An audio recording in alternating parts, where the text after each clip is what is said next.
Today we're having a look at dwarfism in the Middle Ages. The royalty and their taking dwarfs on as court pets and such. The one guy, I forget his name. I'm gonna wreck this whole presentation. That guy right there.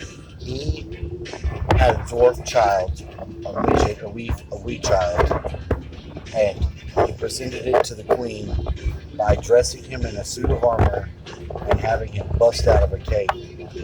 That's how he was presented to the queen. You just don't keep your kid. You give your kid away if it's a dwarf.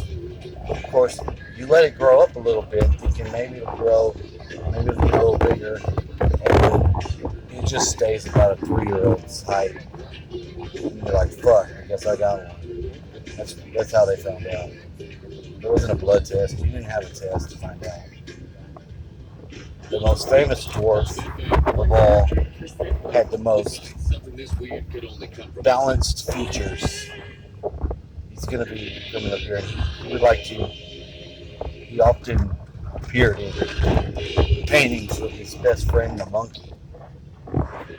The monkey was also a member of the court, very prominent, see him, he's diminutive. He had a sharp mind, they said. Just what you do is you just gotta give those. By this time, all of Europe had wee folks everywhere. Wee folks were in Geneva. The wee folks were in France. This little motherfucker was in Germany. Wee motherfuckers all over the place. Because that's just the way it is. It became a trend. For you to be a court member, you needed to have a dwarf.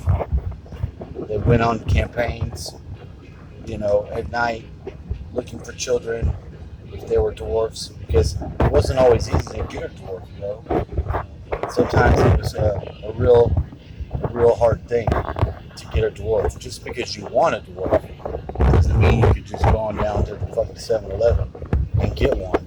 You can't order one. Usually it's some sort of weird bird. Some people loved their dwarfs. They weren't giving them up. So there was great catastrophes all about Europe.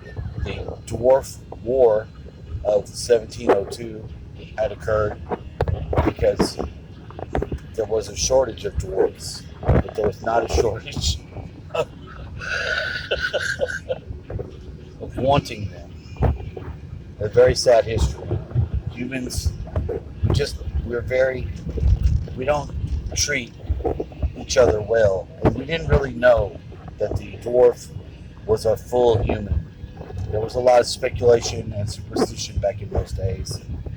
They usually thought it was some sort of curse, or, you didn't have enough vegetables. If your wife smoked cigarettes when she was pregnant, it was a highly probable you would have a little shit-ass dwarf. And that's how, that's why it's on the boxes today. Low birth rate. What they mean is dwarf, but they've changed that, as they've changed many wordings of things throughout time. This is my presentation on dwarfs, mostly stole by the guy in the background. But don't worry, the names and faces were changed so that none were harmed. Be blessed. Just treat dwarfs with equal rights and free to bed.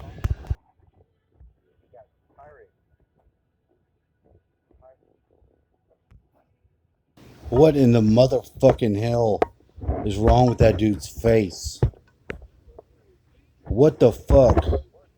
Do you see that? People in the past had very strange faces sometimes.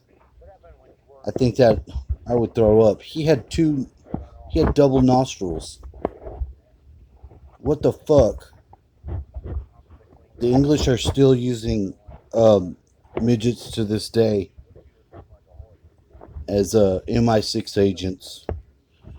They do gaslighting. They enter into a dwelling and they like to shuffle things around, mix stuff up to cause anger and spite.